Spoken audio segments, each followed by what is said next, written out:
"Stop the car! That's the homeless man from yesterday!" Charlie shouted, rushing out of the limo. His bodyguard looked confused, while the bearded man stood frozen, still clutching his tattered belongings. 24 hours earlier, he had risked everything to push Charlie's car through pouring rain. Now what? A young CEO bowing his head before a homeless veteran in an upscale parking lot. What made the restaurant management stand speechless? Type respect if you believe kind people deserve recognition. Jack, 62, was once a mechanical engineer in the military, serving proudly for 18 years in Afghanistan. His hands, now weathered and trembling, had once repaired military vehicles under enemy fire, saving countless lives with his technical brilliance. After being discharged, the nightmares came. The explosions, the screams, the faces of fallen comrades that visited him every night. Post-traumatic stress disorder gripped his mind like an invisible prison, locking away the confident soldier he once was. Without family to return to, his wife had left during his third deployment, his parents long gone, Jack drifted from shelter to shelter until finally settling in an abandoned gas station on the outskirts of town. The concrete floor became his bed, the rusted roof his only protection against the elements. Despite his poverty, Jack maintained his gifted hands. He could listen to an engine and pinpoint the exact problem, like a doctor diagnosing a patient just by hearing their heartbeat. Sometimes he would press his ear against passing cars, mumbling technical terms that sounded like a foreign language to others. Every morning, without fail, Jack would carefully clean his old uniform. He'd hang it in a plastic bag like a precious artifact, the last reminder of who he once was. The metals, though tarnished, caught occasional sunlight, reflecting glimpses of his forgotten dignity. Local residents regarded him as the crazy guy who talks to engines. Children were told to stay away. Shop owners would shoo him from their doorsteps. Even the local shelter had banned him after an incident where he'd frantically tried to repair their generator at 3 a.m., convinced it was making sounds like a wounded helicopter. One stormy evening, as rain pounded mercilessly against his makeshift shelter, Jack noticed a luxury car stalled by the roadside. Inside sat a young man, panic evident on his face as he frantically tapped on his phone. Through the downpour, Jack recognized the distinctive sound of a timing belt failure, a simple fix for his skilled hands. Without hesitation, Jack grabbed his self-made toolkit from his backpack, a collection of discarded tools he'd salvaged and repaired. His arthritis-riddled fingers trembled from both cold and excitement as he approached the vehicle, knocking gently on the window. The young man, startled at first, reluctantly lowered his window just an inch. "I can fix it," Jack offered, rain streaming down his weathered face. "I was a military engineer." Desperation won over suspicion. Jack slid under the car, his body soaked within seconds. His hands moved with surprising precision, defying their usual tremor. 15 minutes later, the engine roared back to life. The young man emerged, momentarily awestruck. "That's incredible. Thank you." He fumbled in his wallet, extracting a few crumpled $5 bills. "This is all I have on me." He handed them to Jack without making eye contact, then hurriedly drove away into the night. Jack simply smiled, watching the taillights disappear into the darkness. He tucked the money into his pocket and returned to his corner of the abandoned gas station, curling up under a thin blanket, satisfied that he had been useful again, if only for a moment. Little did he know, the man in that car would change Jack's entire life within the next 24 hours. The following morning broke with harsh clarity. Jack awoke to the sound of authoritative voices and flashlight beams cutting through his makeshift home. 2 police officers stood at the entrance of the abandoned gas station, hands resting cautiously on their belts. "Sir, we've received complaints about suspicious activity here last night," the younger officer announced, his voice clipped with practiced authority. "You need to vacate this area immediately." Jack rose slowly, confusion clouding his tired eyes. "I don't understand. I've been staying here for months without trouble." A local convenience store employee had stepped forward, arms crossed defensively. "He was flagging down cars last night," the man asserted, pointing an accusatory finger, "pretending to fix vehicles just to extort money from drivers." His voice carried the confidence of someone certain of their moral high ground. "That's not true," Jack protested, his voice suddenly small against the growing crowd of onlookers. "I fixed a genuine breakdown. The timing belt had—" "Save it," interrupted the older officer. "We know your type, using veteran stories to play on people's sympathy." Jack's hand instinctively reached for his military ID in his pocket, the one piece of identification he'd managed to keep through years of homelessness. "I can prove who I am," he pleaded, his fingers trembling as he extended the worn card. The officer barely glanced at it before handing it back. "Doesn't change the fact that you're trespassing on private property and harassing motorists." From behind the officers emerged the property manager, a man Jack had never seen before, with a tow truck driver in tow. "I want everything cleared out," the manager demanded, gesturing broadly. "All this junk, all these supposed tools, it's a liability nightmare." The tow truck operator began unceremoniously gathering Jack's meager possessions, tossing his carefully organized tools into a jumbled heap in the back of the truck. When the man reached for the plastic bag containing Jack's uniform, he handled it roughly, causing one of the metals to detach and fall into a puddle. "That's my uniform!" Jack lunged forward, desperation in his movement. "Please, that's all I have left." The property manager scoffed. "It's just an old rag," and signaled for the worker to throw it into the nearby dumpster. Something primal broke inside Jack. He dove toward the dumpster, frantically climbing in to retrieve his uniform. He clutched the plastic bag to his chest like it contained his very soul, tears streaming down his weathered face. Several passers-by had stopped to record the commotion on their phones. "Look at the homeless vet crying over a dirty uniform," one jeered. The comment drew uncomfortable laughter from others. Jack stood amid the debris of his life, holding his uniform, his last connection to his identity. Rain began to fall again, as if nature itself were trying to wash away the indignity of the moment. "You have 1 hour to clear out completely," the officer stated flatly. "After that, we'll be forced to arrest you for trespassing." Jack's eyes, once sharp and observant enough to detect microscopic flaws in complex machinery, now appeared hollow and distant. The man who had saved countless lives with his technical expertise was now being discarded like the very trash surrounding him.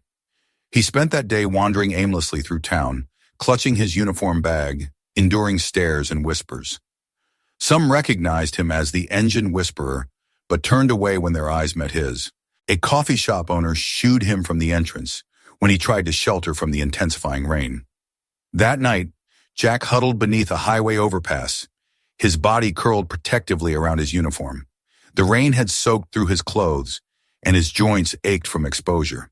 He closed his eyes, trying to remember the person he once was, respected, valued, needed. The rumble of an approaching vehicle barely registered in his consciousness.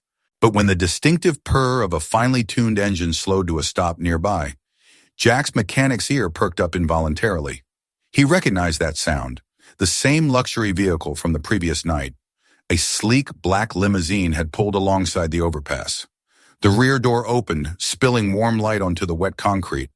The silhouette that emerged was unmistakable, the young man from the previous night. But this time, he wasn't alone. 2 security personnel flanked him, and he was impeccably dressed in a tailored suit that probably cost more than Jack had seen in years. "Sir," called the young man, approaching cautiously. "I've been looking for you all day." Jack remained still, suspicion and experience having taught him that unexpected attention rarely brought good news.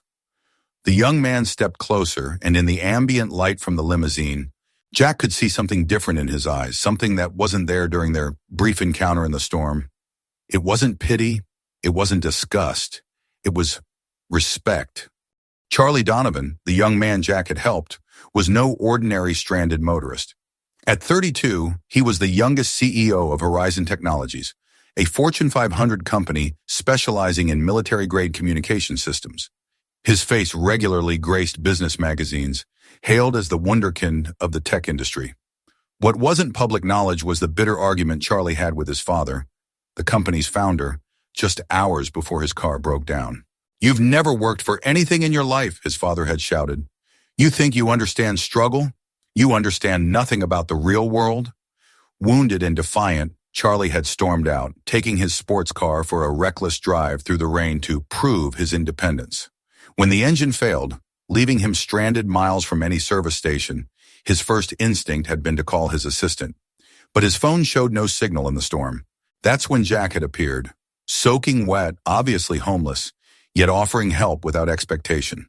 The stark contrast between his father's accusation and this stranger's selfless action hadn't registered immediately in Charlie's anger-clouded mind. After Jack fixed his car, Charlie had barely thanked him, tossing a few bills as one might to a parking attendant.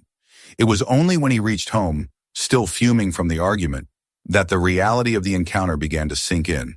Charlie hadn't slept that night. By morning, he had dispatched his security team to find information about the homeless veteran mechanic near the abandoned gas station. When reports came back with smartphone footage of Jack being evicted and humiliated, something shifted within Charlie's carefully constructed worldview. "Find him," he had ordered. "Find him right now." Now standing before Jack beneath the highway overpass, Charlie extended his hand. "My name is Charlie Donovan.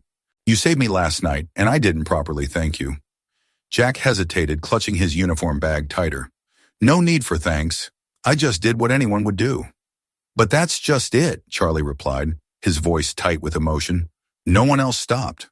3 cars passed me before you came along, and I treated you like you were nothing." Jack's weathered face remained impassive, decades of disappointment having taught him to expect little from humanity. "Please," Charlie continued, "let me at least get you somewhere warm and dry tonight. A proper meal, clean clothes. It's the least I can do." After several tense moments, Jack slowly nodded, rising stiffly to his feet. The security personnel moved to assist him, but Charlie waved them back, offering his own hand instead. "Your name, sir?" Charlie asked as they walked toward the limousine. Jack Harrington, former staff sergeant, U.S. Army Corps of Engineers." Charlie's eyes widened. "Harrington? From the Kabul infrastructure project." Jack stopped mid-step. "How would you know about that?" "Our company supplied the communication systems for that base," Charlie explained. "My father mentioned a brilliant engineer who jury-rigged a heating system that saved hundreds during that brutal winter when supplies couldn't get through." He shook his head in disbelief. "That was you?" For the first time, a flicker of pride crossed Jack's face. "Just doing my job." The limousine brought them to the city's most prestigious hotel. As they entered the lobby, the stark contrast between Jack's appearance and the opulent surroundings drew immediate attention. The front desk manager approached swiftly, his diplomatic smile barely masking his concern. "Sir, I'm afraid we have a policy regarding—" Charlie cut him off sharply. "This man is my personal guest. Prepare your finest suite immediately." The manager balked. "But sir, perhaps one of our standard rooms would be more appropriate?" Charlie's expression hardened. "Did you just suggest that a decorated veteran who served this country for 18 years deserves less than the best this establishment offers?" "No, of course not, but this man," Charlie continued, his voice rising enough to draw attention from nearby guests, "saved countless American lives with his engineering brilliance. While you were arranging towels into swan shapes, he was rebuilding infrastructure under enemy fire." The lobby fell silent. Even Jack looked startled by the passionate defense. "Now," Charlie continued, his tone brooking no further argument, "the presidential suite, and send up your hotel doctor. I want him examined for exposure and any health issues immediately." The manager nodded frantically, suddenly all accommodating smiles. "Of course, Mr. Donovan, right away." As they were escorted to the elevator, Jack leaned closer to Charlie. "You didn't have to do that." Charlie looked him straight in the eyes. "Yes, I did. You're a hero, Jack. No one gets to treat you like a beggar. Not anymore. I'm sorry, viewers. I can't contain myself any longer. Isn't this just so unfair? How can someone good, who risked himself to help another, be treated this way by society? What do you think about this behavior? Type unfair if you also feel this injustice." That evening, after Jack had showered, received medical attention, and been fitted with new clothes from the hotel's boutique, Charlie invited him to a charity gala being held in the hotel's grand ballroom. Jack initially refused, but Charlie was insistent. "These people need to see what real value looks like," he said firmly. When they entered the ballroom, the reaction was immediate. Conversation faltered as heads turned to observe the unlikely pair, the young tech magnate and the obviously uncomfortable older man beside him. Charlie led Jack straight to the center of the room, then climbed the steps to the podium where a microphone stood. The orchestra fell silent. "Ladies and gentlemen," Charlie began, his voice carrying across the now hushed room, "I'd like to introduce you to someone.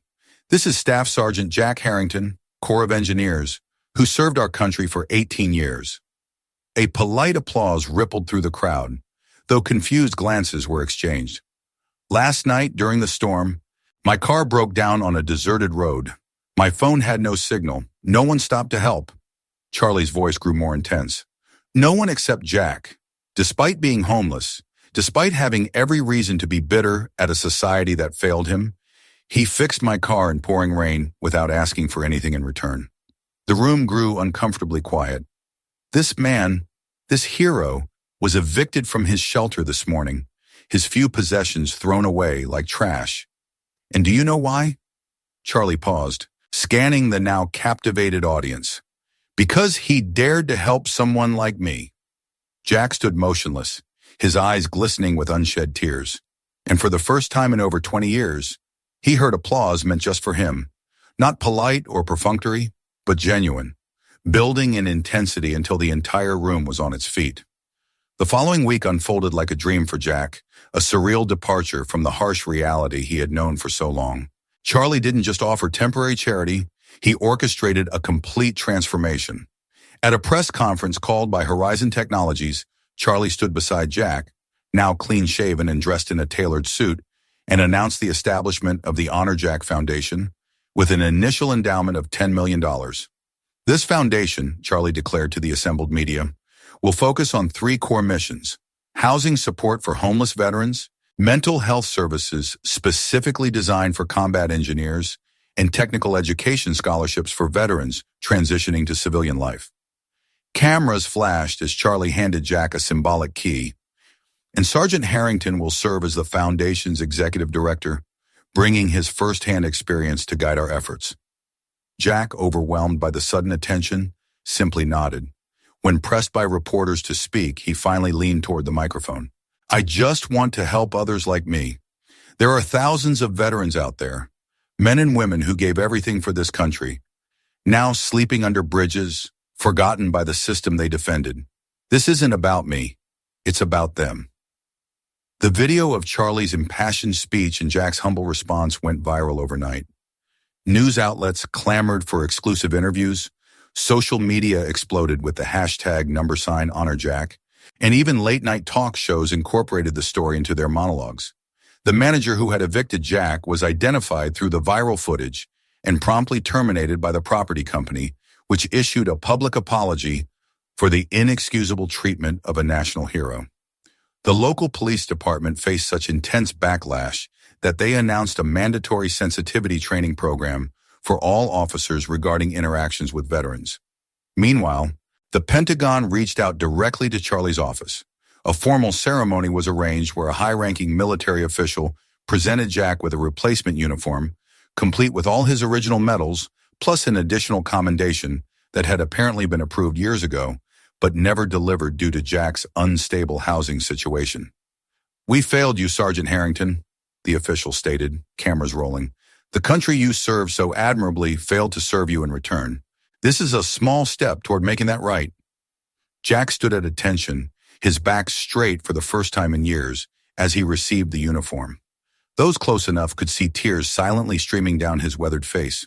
When approached by several high-profile attorneys offering to represent him in lawsuits against those who had mistreated him, Jack surprised everyone by declining. "Lawsuits won't solve the bigger problem," he explained. "I'd rather focus on building something positive." What Jack requested instead was permission to establish a small automotive repair shop. "I understand engines," he said simply. "I can teach other veterans the skills, give them purpose again. That's all I ever wanted, to be useful." Charlie didn't just agree, he expanded the vision exponentially. Within 30 days, he had purchased a defunct car dealership on the outskirts of town, renovating it into a state-of-the-art repair facility. Signs reading Jack's Veterans Auto Center were mounted above the entrance, alongside American flags and service branch insignias. The grand opening drew hundreds of people. Local veterans formed an honor guard at the entrance. Jack, dressed in clean overalls with his name embroidered above the pocket, cut the ribbon with trembling hands. Charlie stood to the side, allowing Jack his moment in the spotlight. "We provide free or reduced cost repairs for veterans and active service members," Jack announced to the applauding crowd. "And we employ veterans exclusively as mechanics, offering paid apprenticeships to those without prior experience." Inside, the garage featured top-of-the-line equipment, but what drew the most attention was the wall of service. Photographs of every veteran employee displayed alongside their service information and specialties. On his first official day, Jack arrived before dawn, running his hands reverently over the tools. When the first customer arrived, a young woman with a military ID and a car making a suspicious knocking sound, Jack's hands moved with a confidence that belied their tremor. As he worked, explaining each step to a young veteran apprentice, his eyes shone with a purpose long absent. Word spread quickly through the veteran community. By the end of the first week, there was a waiting list for repairs. By the end of the first month, 3 additional veteran mechanics had been hired. Charlie quietly ensured that the operation stayed financially viable, covering any shortfalls without fanfare. One afternoon, a young boy, perhaps 10 years old, approached Jack as he worked under the hood of a minivan. "Are you Mr. Harrington?" the boy asked hesitantly. Jack straightened up, wiping his hands on a shop towel. "That's me. What can I do for you, young man?" The boy extended a hand with surprising formality. "My dad was in Afghanistan. He told me stories about an engineer who fixed the heating when they were freezing. He said that man saved lives but never got credit." The boy's eyes were earnest. "I think that was you. My dad wanted me to say thank you." Jack's hand froze midair. Then, composing himself, he shook the boy's hand firmly. "Tell your father it was an honor to serve alongside men like him." He placed his other hand over his heart. "I was just doing what was right." From homeless and invisible, Jack had become an inspiration across America. Veterans traveled from neighboring states just to shake his hand or to offer their services at the rapidly expanding center. During Thanksgiving weekend, Jack arrived at the shop to find a line of people stretching around the block. Not customers, but veterans and their families. Each carried something: home-baked pies, handwritten cards, children's drawings, and heartfelt gratitude. One elderly veteran in a wheelchair approached Jack with a folded flag. "My son didn't make it back," he said, his voice breaking. "He would have been proud to know places like this exist now." He pressed the flag into Jack's hands. "You're carrying on his mission, too." In our rushed society, where judgments are too often based on appearances and status symbols, Jack's story serves as a powerful reminder. Kindness requires no home address to exist. How many people do we overlook daily simply because they don't wear expensive suits or have prestigious titles? How many heroes walk among us, unrecognized and forgotten by the very society they sacrificed everything to protect? The true measure of a person isn't found in their possessions or position, but in their actions, especially when they believe no one is watching. Jack didn't help Charlie for recognition or reward. He did it because that's who he was at his core. His circumstances had changed, but his character remained unaltered. If there's one lesson we can all take from this extraordinary journey, it's this: when you see someone in need, don't turn away. That person sleeping rough might be the same one who once stood guard while you slept safely at night. That disheveled stranger might possess skills and wisdom that could transform lives, perhaps even your own. Remember that kindness, like Jack's, never truly disappears. It simply waits to be recognized, acknowledged, and returned. Sometimes it takes a person like Charlie, someone willing to look beyond the surface, to bring that goodness back into the light. We all have the power to be that person, to notice the invisible, to honor the forgotten, to restore dignity to those who have lost everything except their intrinsic worth as human beings. Because in the end, it's not grand gestures that heal our divided world. It's the simple act of seeing each other, truly seeing, and responding with the respect every person deserves. Jack's story continues to unfold, touching more lives each day. The Honor Jack Foundation has now expanded to 12 cities nationwide, And Jack's Veterans Auto Centers employ over 300 formerly homeless veterans. But perhaps the most important change is invisible to the eye, a shift in perception, one person at a time, as we learn to look beyond appearances and recognize the inherent worth in every individual.